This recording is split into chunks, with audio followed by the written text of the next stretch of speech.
हरे कृष्णा। हमें याद रखना चाहिए कि भगवान हमारे ऊपर इतने कृपालु है। जैसा कि महाअवतार नरसिंह भगवान के पिक्चर में बताया है।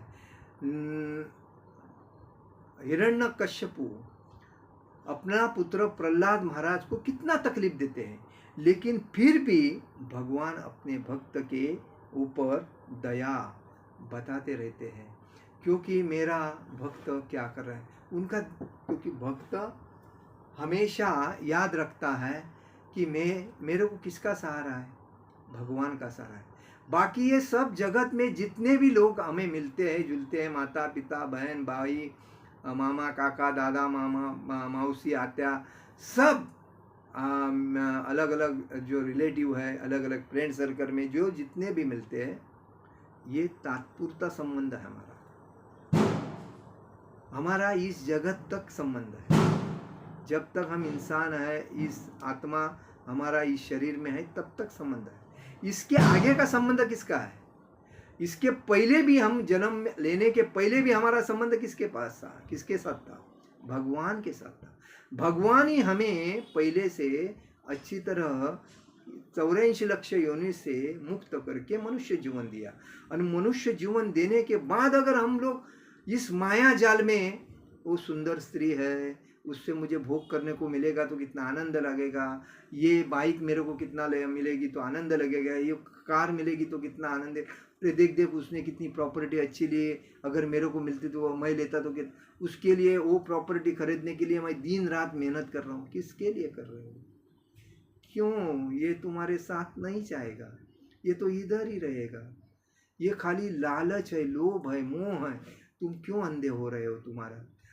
तुम्हारा मुख्य साथी कौन है, तुम्हारा मुख्य पिता कौन है, तुम्हारा मुख्य मित्र कौन है, ये आदमी को जानना चाहिए। वो जब जानोगे तभी पहचानोगे कि मेरा मुख्य एक ही है, भगवान कृष्ण। और भगवान कृष्ण के सिवाय मुझे किसी से लोभ नहीं, मिलना चाहिए, उसको मदद करना चाहिए। अगर भगवान बोलते मेरा मित्र बनना है ना, तो हर व्यक्ति को तुम मदद करो, किसी को ना मत बोलो। जो तुम्हारे पास है, जो तुम्हारी कुव्वत है, जितनी तुम्हारे पास देने की ऐपत है, उस बेसिस पे उसकी मदद करो। तुम ये सोचो मत, तुम अगर मेरा भक्त बनना चाहते हो, मेरा मित्र बनना चाहते हो, मुझे आप पिता कहना चाहते हो, तो मैं इतने गलत काम करते हैं, इतने तकलीफ लोग देते, इतने अन्याय करने वाले लोगों को मैं भी कभी कभी माफ़ करता हूँ जब मेरे भक्ति में आ जाते हैं। पापी लोगों को भी माफ़ करता हूँ। तो आप अपने लोगों को क्यों नहीं माफ़ कर सकते? आप अपने लोगों को क्यों नहीं कर सकते? आपके बैंक में पैसा है, किसी की हॉस्पिटल में प्रॉब्लम है और वो डॉक्टर पैसे के सिवाय नहीं कर रहा है, आपको ऐसा लगता है यार मेरे पास इतने पड़े हैं, मैं क्यों, किसी का घर नहीं बन रहा है, उस व्यक्ति को घर बांधने के लिए मदद करो। और किसी का नौकरी नहीं लग रहा है, उसको मदद करो, नौकरी देने के लिए मदद। हर चीज़ में आप भगवान के मित्र बन के मदद कर सकते हैं। भगवान तो सबको इच्छा पूर्ण करते हैं, जो उनका नाम गुण रूप लीला। भगवान अपने असुरों को भी, अपने जैसा कि कंस है, कालियवन है, अलग अलग जो पुतना है, ऐसे राक्षसों को भी उन्होंने माफ करके अपने धाम में लेके गए, अपने हाथों से मार के। तो ये इतना दयावान कौन हो सकता है? हम अपने स्वार्थ की वजह से दूसरे को गलत समझते हैं और अपना स्वार्थ जिधर होएगा उसको अच्छा समझते हैं। भले वो कितना बुरा लोगों को करता होएगा, फिर भी वो कितना अच्छा है ना। क्यों? तुम्हारा भला कर रहा है, इसके लिए उसको भी तुम बोलो गलत आदमी है, क्यों नहीं बोल सकते? क्योंकि तुम बुरा हो जाओगे। तो ये ऐसा व्यवहार नहीं रखना चाहिए। गलत है तो गलत, अच्छा है तो अच्छा, ये होना जरूरी है। लेकिन इसलिए भगवान बोलते हैं कि ईश्वर निर्मित प्रकृति के नियमों के प्रति हमारी घोर अवज्ञा है।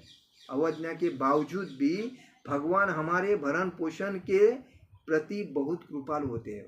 ये सब हमें भगवान ने दिया सब कुछ। हम बार बार बोलते हैं, लाइट किसने दिया है? अगर सूर्य प्रकाश नहीं होता तो हम जीवन नहीं रखते, हवा नहीं होते तो हम जीवंत नहीं, पानी नहीं हो तो हम जीवंत नहीं। धरती किसकी है? धरती ये भगवान की पत्नी है। लेकिन हम क्या करते हैं, हम इस सुविधा का हम फ्री में मिला इसके लिए कोई मतलब ये नहीं रहता है, अरे यार ये तो सृष्टि का नियम ऐसा बोल के चलते हैं। अरे इसके ये सब फ्री मिलने के बाद भी लोग एक दूसरे को चीटिंग कर रहे हैं, लेकिन भगवान के मंदिर में जाने के लिए उनको टाइम नहीं। ये बात है, भगवान का नाम रूप लेने के लिए उनको टाइम नहीं, भगवान के ग्रंथ पढ़ने के लिए कुछ मालूम नहीं। अभी जैसा कि प्रहलाद महाराज, हिरण्यकश्यपु, ये भगवान नरसिंह भगवान का जो पिक्चर आया महा अवतार नरसिंह भगवान, उसमें से उनको मालूम पड़ा कि प्रहलाद महाराज ने भक्ति के सिवाय कुछ किया ही नहीं, इसलिए हमेशा भगवान के नाम रूप गुण लीला में तल्लीन रहने की वजह से भगवान उसको हर जगह पे उसको मदद करते थे। तो ये हम किधर कर रहे हैं, हम तो सब उपभोगने की वो चीज़ होते हैं। उनको लगता है, हर व्यक्ति को क्या लगता है, मैं तो कभी मरूंगा ही नहीं, ये मर गया वो मर गया मैं। ये तो सबसे आश्चर्य की बात है, इस समाज में सबको मालूम है मेरे को आज नहीं तो कल इस संसार को छोड़ के जाना है, लेकिन उसके लिए मुझे क्या करना चाहिए, मुझे दयावान बन के लोगों की सेवा करनी चाहिए, मुझे भगवान के भक्ति का प्रचार करना चाहिए, मुझे भगवान के ग्रंथ पढ़ के ज्ञानी बन के लोगों को ज्ञान देना चाहिए। यही तो मुख्य जीवन है। परीक्षित महाराज को जब मालूम पड़ा कि मैं एक ब्राह्मण के पुत्र ने शाप दिया है और मेरे 7वें दिन में आप शरीर त्याग करोगे, एक सर्प काट कर आपका शरीर त्याग करोगे, तो उस बेसिस पे उन्होंने अपना जो राज सिंहासन था अपने पुत्र को हवाले करके उन्होंने गंगा का तट पकड़ के गंगा के किनारे बैठ के भगवान का नाम स्मरण करने लगे। 7 दिन के बाद मेरा मृत्यु हो जाएगा। तब तक सुखदेव गोस्वामी आके उनको महाभारत उसको मतलब भागवतम समझाए।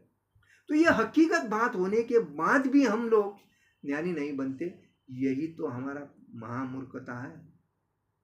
आज कितने लोग अमीर होने के बाद, पैसा पद प्रतिष्ठा सब कुछ होने के बाद त्याग करके सन्यासी बन रहे हैं, क्योंकि वो ज्ञानी हो गए, क्योंकि उनको समझ में आया कि हमारा इसके आगे कुछ है ही नहीं, ये क्या है, ये सब मैं माया मोह के चक्कर में फंसा पड़ा हूँ और मेरी भक्ति किधर हो, टेंशन में एक एक चीज़ के अपेक्षा करने की वजह से हम टेंशन को नज़दीक करते हैं, हम आनंद को नज़दीक नहीं करते, तात्पुर्य आनंद में टेंशन नज़दीक करते हैं और इसी वजह से हम दुख भोगते। जितना हम लालच रखते हैं ना उतना हमको ज़्यादा दुख है, ये कभी भी याद रखो। और इसीलिए इस दुख से मुक्त होना है तो सबको त्याग करो, लोभ मत रखो, ईर्ष्या मत करो, क्रोध मत करो, कोई चीज़ की अपेक्षा मत करो, जो है दूसरे को बांटो। जैसा कि छठ गोस्वामी में रूप गोस्वामी और सनातन गोस्वामी मुस्लिम